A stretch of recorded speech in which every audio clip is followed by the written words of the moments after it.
At exactly 5:42 a.m.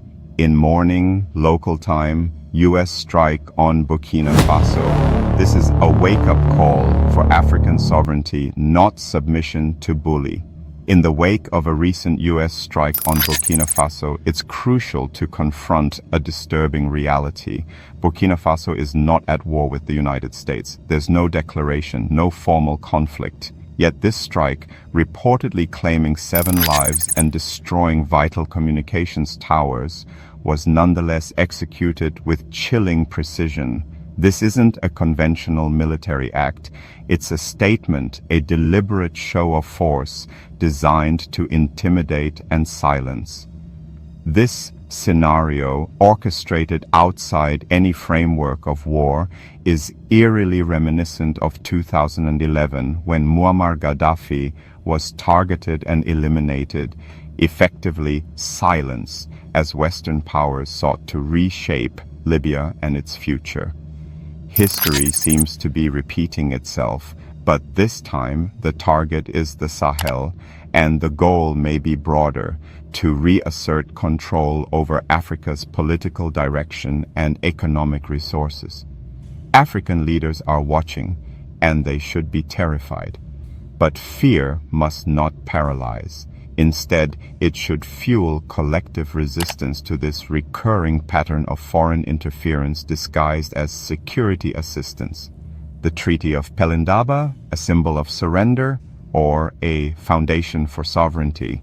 One of the most overlooked levers of African power is buried within a treaty most people outside policy circles barely remember, the African Nuclear Weapon-Free Zone Treaty, also known as the Treaty of Pelindaba, adopted in 1996 and entered into force in 2009. It prohibits African states from researching, developing, or stockpiling nuclear explosive devices. UN Treaty Collection, AFCON. On the surface, it was framed as a guarantee of continental peace and a shield against the destructive legacies of the Cold War. But in practice, it also became a mechanism of restraint. By signing this treaty, African nations effectively renounced the possibility of developing nuclear deterrence, while nuclear powers like the US, Russia, China, and even smaller states like North Korea maintain arsenals. Critics argue that by signing away even the theoretical potential for nuclear parity, African leaders unknowingly curtailed the sovereignty of their nations. What happens when you pledge never to hold the one weapon that guarantees respect on the global stage? You reduce your bargaining power to mere negotiations, aid packages, and dependency, the ripple effects of not having nukes. Let's consider the consequences of Africa signing away nuclear sovereignty in light of global history. The world has already demonstrated the brutal truth. Those without nuclear weapons are always the most vulnerable. World War II. Japan, the United States, became the first and only country to use nuclear bombs in war, dropping them on Hiroshima and Nagasaki in 1945. Why? Because Japan had no nuclear deterrent. If Japan had even one nuclear weapon at the time, the calculation would have been different. The bombs were not just about ending the war, they were about demonstrating dominance over a nation that could not respond in kind. North Korea. The US has had countless confrontations with North Korea. Yet despite fiery rhetoric, the conflict has never escalated into airstrikes. Why? Because North Korea possesses nuclear weapons, and even a small arsenal is enough to command respect and force dialogue instead of bombs. China. US-China tensions in recent years have been fierce, but they unfolded as a trade war rather than airstrikes. Why? Because China is a nuclear power, and military confrontation carries unacceptable risks for the US-Russia via Ukraine. The US has supported Ukraine with weapons and aid, but Washington has been careful to avoid direct strikes on Russia. Why? Because Russia is one of the world's largest nuclear powers. Iran, Iraq, Libya, Congo, these are the counterexamples. None possessed nuclear weapons. Their leaders, whether Saddam Hussein in Iraq, Gaddafi in Libya, or Patrice Lumumba in Congo, were taken out, destabilized, or assassinated when they refused to bow to Western economic and resource exploitation. The pattern is unmistakable. Nations without nuclear deterrence face invasions, coups, sanctions, or assassinations of their leaders.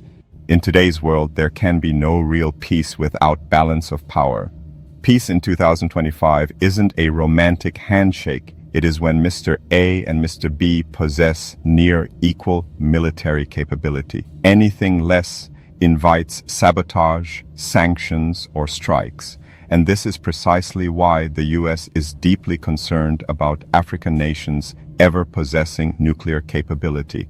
A nuclear-armed Africa would mean an Africa that cannot be bullied, coerced, or silenced with the push of a drone button.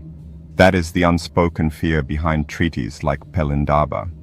The Gaddafi precedent and the Burkina Faso parallel. Gaddafi's assassination in 2011 was emblematic of how Western powers act when African leaders defy the script. His efforts to unite Africa under one currency, backed by gold reserves, were seen as existential threats to Western economic hegemony. His refusal to bend sealed his fate. Today, Burkina Faso's leadership under Captain Ibrahim Traoré is pursuing similar sovereignty-driven policies, nationalizing key mineral resources, rejecting World Bank and IMF loans, advocating for Pan-African unity, one state, one currency, one visa. These moves directly undermine Western leverage. And so, in 2025, the US strike on Burkina Faso's communication towers, killing several citizens, was not just a tactical military maneuver.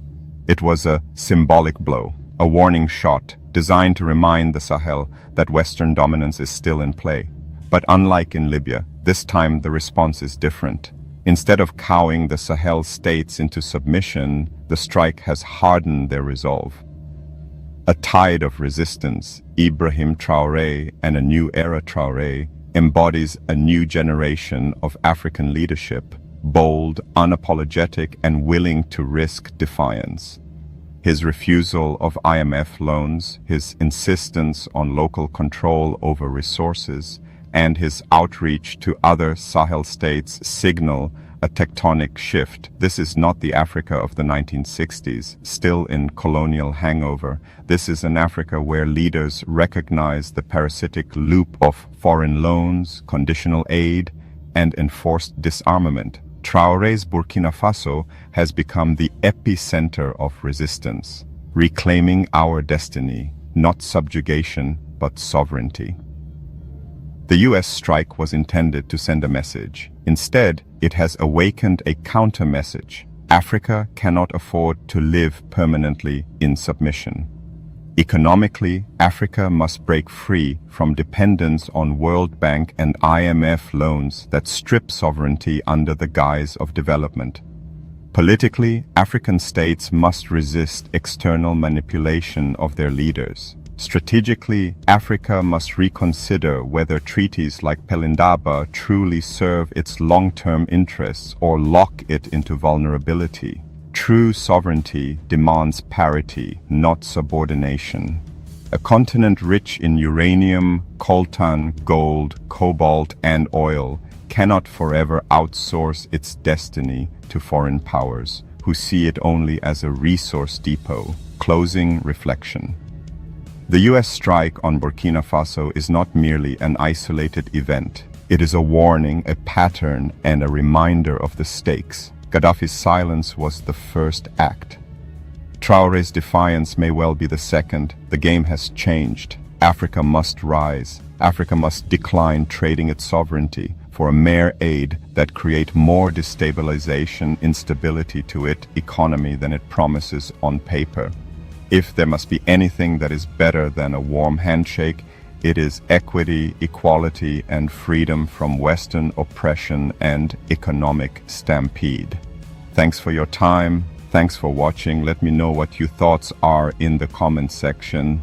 If you are here to rant that Captain Ibrahim Traoré is a dictator, Remind me again about where democracy worked. Is it India or Nigeria? Remind me again about Vladimir Putin and Xi Jinping.